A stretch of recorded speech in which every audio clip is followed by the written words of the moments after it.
পথে প্রবাসী গ্রন্থের সূচনালগ্নে অন্নদাশঙ্কর রায় পূর্বকথা অংশে দক্ষিণ ভারতের যে অভিজ্ঞতার কথা ব্যক্ত করেছেন তা লিখো। এই প্রশ্নটি খুবই ইম্পর্টেন্ট আছে।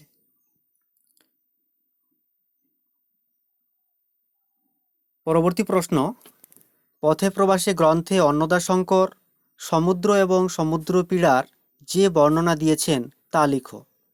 অথবা সমুদ্রপথে জাহাজে করে লন্ডন যাওয়ার সময় অন্নদাশঙ্কর সমুদ্র ও সমুদ্রপীড়ার এবং সমুদ্রকূলবর্তী অঞ্চলের যে অভিজ্ঞতার কথা পথে প্রবাসী গ্রন্থে লিখেছেন তা নিজের ভাষায় লিখো। অথবা সমুদ্রপথে জাহাজে করে বম্বে থেকে লন্ডন যেতে যেতে অন্নদাশঙ্কর যা যা দেখেছিলেন এবং জাহাজে সমুদ্রপীড়ায় ভুগেছিলেন অন্নদাশঙ্কর রায় পথে প্রবাসী গ্রন্থে তা সুন্দরভাবে তুলে ধরেছেন সকলের সামনে। বক্তব্যটির প্রেক্ষাপট আলোচনা করো। পরের প্রশ্ন, পথে প্রবাসী গ্রন্থে অন্নদাশঙ্কর রায় লন্ডন শহরের যে ইতিবৃত্ত তুলে ধরেছেন তা লিখো।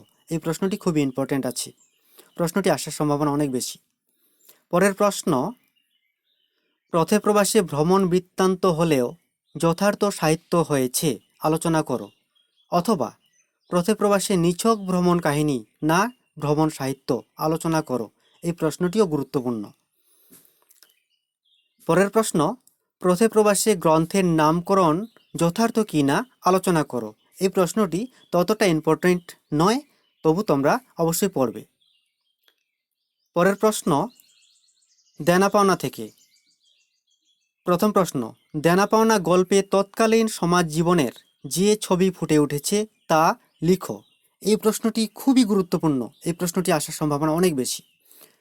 পরের প্রশ্ন, দেনা পাওনা গল্পটি সমাজ জীবনে পণপ্রথার ভয়াবহ পরিণতির এক জ্বলন্ত বাস্তব ছবি, আলোচনা করো।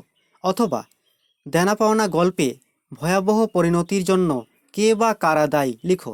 এই প্রশ্নটি এভাবেও আসতে পারে যে দেনা পাওনা গল্পে নিরুপমার মৃত্যুর জন্য কে বা কারা দায়ী, লিখো। অথবা দেনা পাওনা গল্পটি পণপ্রথার বাস্তব দলিল, আলোচনা করো। অথবা পণপ্রথা বিরোধী গল্প দেনা পাওনা, আলোচনা করো। এই প্রশ্নটি যে বললাম যেটি যে নিরুপমার মৃত্যুর জন্য কে বা কারা দায়ী, এই প্রশ্নটি কিন্তু আসার সম্ভাবনা অনেক বেশি আছে, তাই এই প্রশ্নটি অবশ্যই ভালো করে পড়ে যাবে তোমরা। পরবর্তী প্রশ্ন, লম্বকর্ণ থেকে। হাস্যরসের মধ্য দিয়ে লম্বকর্ণ গল্পে সমাজ জীবনের বাস্তব ছবি প্রস্ফুটিত হয়েছে, মন্তব্যটির যথার্থতা বিচার করো। এই প্রশ্নটি খুবই গুরুত্বপূর্ণ, লম্বকর্ণ থেকে। পরের প্রশ্ন, হাস্যরস তথা কৌতুকরস সৃজনে পরশুরামের নৈপুণ্য লম্বকর্ণ গল্পে। অথবা বাইরের দিকে লম্বকর্ণ গল্পে একটি ছাগলকে নিয়ে পরিহাস করা হয়েছে, কিন্তু ভিতরে ভিতরে একটি দাম্পত্য প্রেম ও কলহের ছবি তুলে ধরেছে। এছাড়াও নামকরণ হিসেবে লম্বকর্ণ এবং ছোট গল্প হিসেবে লম্বকর্ণ, এই প্রশ্নটিও আসতে পারে, খুব বেশি আসার সম্ভাবনা নেই, তবু তোমরা দেখে যাবে। পরের প্রশ্ন হলো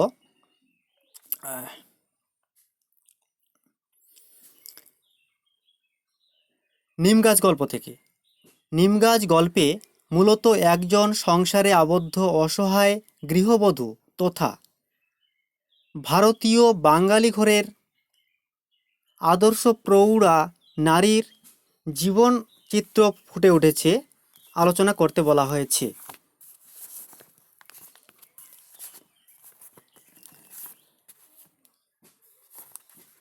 পরের প্রশ্ন, নিমগাছ গল্পের নামকরণ, এই প্রশ্নটিও গুরুত্বপূর্ণ আছে, অর্থাৎ প্রতীক রূপক ও সংকেতময় গল্প হলো নিমগাছ, এটি। এবারে চতুর্থ পানিপথের যুদ্ধ থেকে। চতুর্থ পানিপথের যুদ্ধ গল্পের নামকরণটি খুবই গুরুত্বপূর্ণ, তাছাড়া অন্য প্রশ্ন কোনো গুরুত্বপূর্ণ নেই,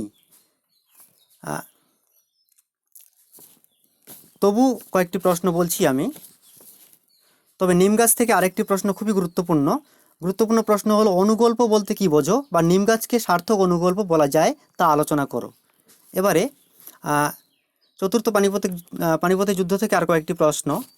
কয়েকটি বলতে একটি প্রশ্ন অথবা করে বলে দিচ্ছি আমি। প্রাগৈতিহাসিক আদিবাসী অনার্য জাতির ঐতিহ্য, অধিকার ও ভূমি রক্ষার্থে ঔপনিবেশিক ইউরোপীয় সাম্রাজ্যবাদী শক্তির সঙ্গে দ্বন্দ্বের প্রতিচ্ছবি চতুর্থ পানিপথের যুদ্ধ গল্পে আলোচনা করো। অথবা ভারতবর্ষের ইতিহাসে পানিপথের 3টি যুদ্ধের সঙ্গে চতুর্থ পানিপথের যুদ্ধের সামঞ্জস্য কথায় আলোচনা করো। অথবা চতুর্থ পানিপথের যুদ্ধ গল্পে ইতিহাসের যোগ কথায় বা কতটা। অথবা পানিপথে 3বার যুদ্ধ হয়েছে, চতুর্থবার হয়নি, অথচ গল্পটি চতুর্থ পানিপথের যুদ্ধ, এর কারণ কি, বিস্তারিত আলোচনা করো। বন্ধুরা, এই কয়েকটি মাত্র প্রশ্ন পড়লে তোমরা 100-এ 100 কমন পেয়ে যাবে।